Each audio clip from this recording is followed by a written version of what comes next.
Hello everyone, welcome. Today we are going to be talking about 1987 Jefferson nickels and one specific error that nobody really knows about is going to be a coin that's going to be the target for your roll hunting activities for this weekend. So on this particular broadcast, we are not only going to take a look at that one big error that you need to keep an eye out for, and it's going to be really easy to find. Not so much easy to find as it is easy to diagnose exactly what you have. The proof is all on the edge of the coin. All right, nobody ever takes a look at the edge of these coins, but believe it or not, it's going to matter for this particular date of nickel. In addition, we're also going to talk about the coin itself, both the Philadelphia and the Denver minted coins that were produced as business strikes by the mints. These coins were two intended to circulate, so we're not going to talk about proof coinage or any sort of special strikes. We are simply going to focus on those two particular coins relative to grades and how much they sell for, because high graded specimens do sell for a lot of money, so we're going to touch on that as well. But before we go ahead and get started, I got to go ahead and do the good old YouTube thing, help a brother out. Go ahead and subscribe, hit the bell for instant notifications. If you enjoy today's content, and by the way, I appreciate you guys taking time out of your day to see what is available for this really kind of like under the radar date of Jefferson nickel, then stay tuned for more other videos. And the only way you could do that is by subscribing to Blue Ridge Silverhound. So let's go ahead and get into all the action by first talking about the Philadelphia minted Jefferson nickel. Okay, first and foremost, we're talking about two branch minted coins that are relatively available in such high quantities. The Philadelphia, again, no exception whatsoever. 371,499,481 pieces were produced by Philadelphia in 1987. So there's no shortage, okay? And this will give you lots of opportunity to take a look at these coins, for high grades, for the error that I'm going to talk about here later in this video. So everybody wants to know about graded coins, okay? That seems to be the newest trend these days, especially in post-1950 moderns. So we have our big grading companies like Annex, NGC, PCGS, again, is the gold standard of third-party authenticators. And again, these coins right here exhibited somewhat of a mushy strike, all right? We are getting to the period of the late 80s, early 90s, in which we see better quality coins being produced by both mints. So 1987 was kind of that bridge year, so to speak, from what has been considered some of the most poorest struck coins to some of the best struck coins during the 90s. So PCGS has assigned 27 of this particular top grade, and that would be Mint State 67 with full steps. All right, quite a few out there in the marketplace. The full steps designation is, of course, one of the most important aspects of a Jefferson nickel and to its collector base, and these guys are willing to pay top dollar for a really nice, well-struck specimen.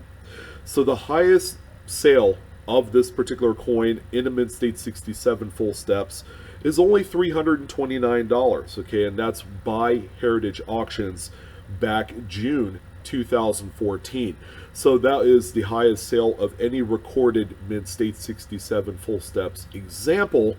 And it's only going to be one day before we see a much higher grade and coins effectively worth over $1,000. Not many people are giving this particular date its due in terms of just the rarity and cherry picking factor of actually looking for high quality examples. So that's the 1987D. I wanted to jump over to the Philadelphia. I wanted to now step into the Denver minted coins, and again, even more of this particular branch mint is available out there for the picking. 410,590,604 total pieces were produced at the Denver Mint for 1987. Excuse me. Now let's go ahead and talk about the top grade of this coin. All right, so Mint State 67 is the highest assigned grade by PCGS, and only 3 examples are known in this particular grade level. All right, and that's with full steps. So it's a lot more scarcer than the 1987 P that we talked about beforehand. Now, as we all know, the more supply that there is in the marketplace, it will drive the prices down. Seeing as there are only 3 examples in the highest grade, these are going to be pricey. The highest sold price of a 1987D in a 67 with full steps was hosted by Stack's Bowers Gallery Auctions back December of 2013. So it's been a minute since we've seen a high grade specimen of this coin. There just isn't any in the marketplace. And again, it's going to be one of those opportunities that if you are into grading, you could possibly find this coin. And that particular example sold on Stack's Bowers for $2,291. Again, die-hard, very hardy Jefferson nickel collectors that care about the quality of these coins for their registry set, again, will pay all the money in the world for nice specimens. Now let's go ahead and jump into the part that everybody is looking forward to, and it's going to be an error that exists in only, as of right now, 1987 Philadelphia minted examples of the Jefferson nickel. All right, so as we all know, these coins are predominantly nickel composition. Okay, to be exact, I think they're 98% nickel. If you looked at the edge of the coin, these coins will have a full solid nickel look and appeal to them on the edge. All right, now there are a few other denominations like the Roosevelt dime and the Washington quarter in which they produced these particular coins in what is called a copper nickel clad composition.